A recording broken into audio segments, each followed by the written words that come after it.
What is good, everyone? Welcome to the channel. My name is Paul. I make videos about Japanese society, life, and culture from the viewpoint of a long-term foreign resident. I've been in Japan for 19 years, getting really close to 20 years now. And today's topic, I'm going to be talking about 4 things that it took me a while to get used to when it came to living in Japan. Things that I wouldn't say I like now, but at least I've made my peace with. And this kind of fits in with last week's topic, which is 4 things that I came to really like or appreciate over my time here. These 4, not as much appreciated, but I can understand them on a particular level. All right, so the first one is in Japan, you have this hierarchy structure, which is senpai or senior and kohai, which is junior, that you find in Japanese companies, you find in sports activities, teams, club activities in universities, and well, high schools and junior high schools for that matter. And basically the way it works is if you are senpai, if you are senior, you are charged with taking care of your juniors, which means showing them what to do, how to act, how to play the sport, how to integrate into the group, that sort of thing. And that can even mean duties like paying for your juniors when you go out to lunch, etc. So you're really supposed to take care of and teach those who are junior to you. Now, if you're the kohai, you pay this back in a way by showing a lot of respect to your seniors, taking on a lot of menial tasks that you want to help out with and they don't want to do.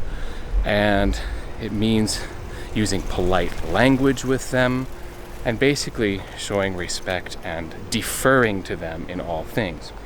Now, for an American, this can sometimes rub the wrong way because, we try to style things in the manner of a meritocracy. And so if someone is really good at something or has a really good idea to share, it doesn't really matter so much if you are the junior or the senior. But if you are a junior in Japan, you don't speak out. You don't go against your seniors and say, well, I think we should do it like this, or I think we should change this, because you are the junior. You have to defer to your seniors. I had a student who was Japanese but had lived in Australia for a long time, and she complained about how her dance club was so unfair because she was a way better dancer than the people she was in the club with, but she still had to play this junior role and kind of hide her skills and downplay everything that she was doing to show respect for the seniors of her group. So even Japanese can kind of grate against this system. Now, there are demerits to the system, like obviously it can cause organizations to change slowly because it's always this top-down, seniors tell the juniors how it's always been done, and that gets passed on. And so organizations can be very slow to change, and suppressing the good ideas of someone just because they're a junior is not always a helpful thing. But there are definitely some positives, and it's something that if you're going to live in Japan and be in a Japanese style organization, you're going to need to make peace with and try to fit in with. And I do recommend trying to fit in with it. It is possible as a foreigner to kind of exist outside the system because they don't always know how to fit a foreigner into the hierarchy because you're not Japanese. But I believe that it's better to try to fit in than not, because if you're always playing the foreigner card to get out of obligation and taking care of things, you're never really going to be a proper part of the group and really be fully accepted into it. And I think the benefits of being accepted in far outweigh whatever little freedom that you have while being sort of ostracized as different always. Okay, the second thing that you really need to make peace with if you're going to be in Japan a long time is actually something you would have to make peace with if you move just about anywhere in the world. I'm just going to give you a couple of Japan-specific examples, and that is dealing with behaviors that you would see as kind of impolite in your home country, but in your adopted country, they are not seen as impolite. And I'll give you 2 examples in Japan. The first is in crowded trains, buses, transportation, even crowded streets in like Tokyo and Yokohama, if you're bumped into by someone, don't expect them to say, "Excuse me, sumimasen, shitsurei shimasu." If they bump into you and they just keep on moving, that's completely normal. It's basically probably because it's so crowded all the time. If people were always saying excuse me every time they bumped into someone, it'd just be a constant sumimasen, sumimasen, sumimasen, sumimasen, sumimasen, sumimasen, and which would be a little ridiculous. So I get it, but I still feel a little flash of irritation when someone really bumps into my shoulder hard and then doesn't say anything, until my rational conscious brain kicks in and says, oh yeah, that's right, they don't do that here, so it's totally fine. The second example is, in America, we teach children that the magic word in English is please. So if you say please, you immediately make any request much more polite.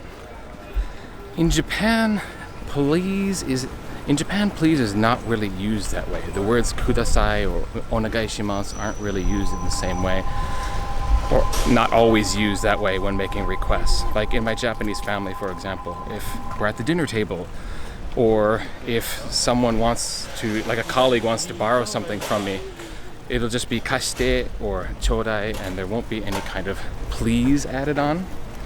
And again, there's that sort of reaction on my part. There's a kind of initial, why no please? And then I remember, oh, okay, it's just normal to make a request, and it's not really normal in Japanese to put kudasai on the end of everything.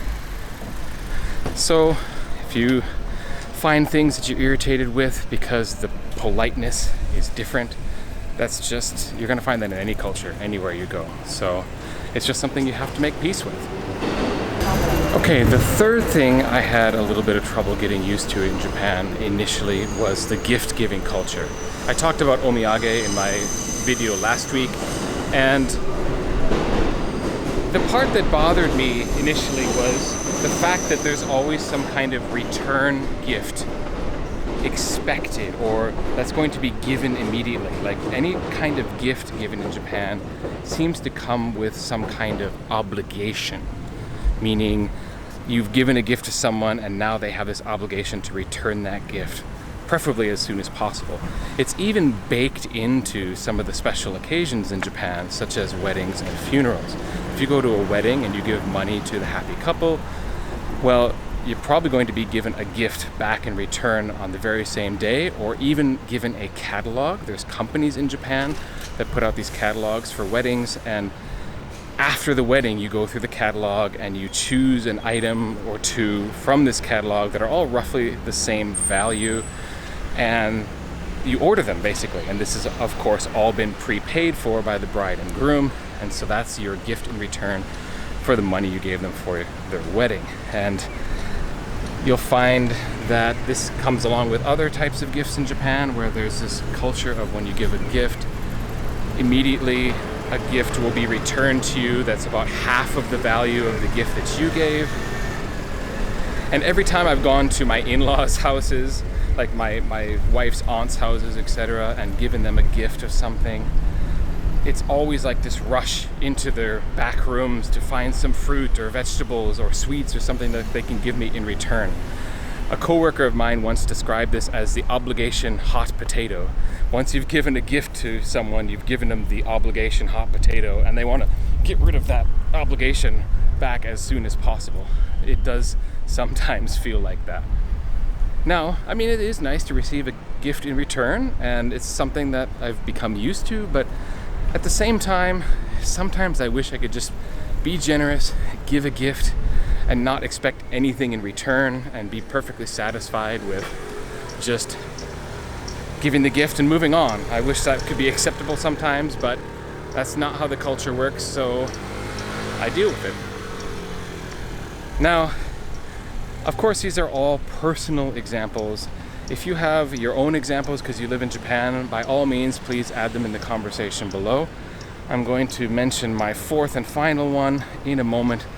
But first, I just want to quickly say, come join me on Instagram. My account over there is xchapter, the same as this channel here. And I also have a podcast, the Journal of Japan Journeys, where I interview other long-term foreign residents to find out why they have decided to live in Japan for the long term. I have people from all over the world, from Nigeria to America, Hong Kong, China. The newest episode that I'm editing right now is actually a gentleman from Taiwan, so please look for that.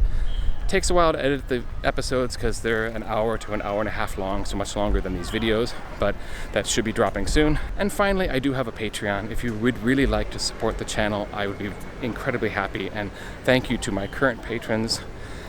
I am working to try to put this Yokohama guide together because I'd like to... Hi!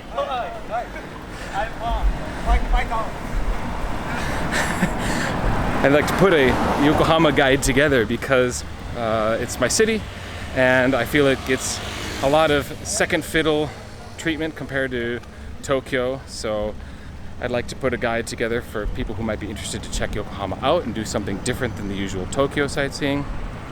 And that of course means a lot of travel around the city and whatever expenses that I need along the way. So any support would be greatly appreciated. All right, the fourth and final one is dealing with minutia and becoming used to paying attention to small details in Japan. If you are not a detail-oriented person, Japan is going to force you to become one in many ways. That could be in your job or career where you're going to have to deal with issues of ways you have to do your work in order to be seen as done correctly. It could mean really paying attention to the finer details of filling out a form. I've told this story on the channel before where I had to refill out an entire application for an insurance policy because I'd written my U in my own name, Paul, incorrectly. I'd written it with a little stem, like I was taught in first grade as a precursor to cursive. And I was told, nope, that's wrong. In Japan, a U has to be just the U, no stem. So I had to rewrite the entire form. It means paying attention to dates and times. I mean, remember, Japan is famously punctual. The trains run on time, but guess what? The Japanese people do themselves. Meetings run on time. They're going to run the entirety of the time. If the meeting's supposed to be an hour, it's going to run for an hour. Maybe a little bit more, but usually it's going to be really set. The first ever party I attended with my teachers at the Japanese junior high school I was working at out in Yamanashi Prefecture. I was drinking, I was eating, I was talking to some of the teachers, and suddenly, as if on some unseen cue, everyone was like, oh, went back to their seats, quick speech by the principal. It was 9 o'clock, party was over. I have a joke with my students that I used to live next to a major road and the bike gangs would go by on Saturday night. The Bosuzoku, they have those really loud motorbikes and they go bam, bam, bam, bam, bam, bam, as they drive by. And they always showed up Saturday night. I'd look at my watch, oh, it's 11 p.m. Even the bike gangs in Japan are on time. So this punctuality, this attention to details, this is the kind of thing you might have to adjust to. If you are a chronically late person, you're probably gonna have to shake that out of your system and become an on-time person.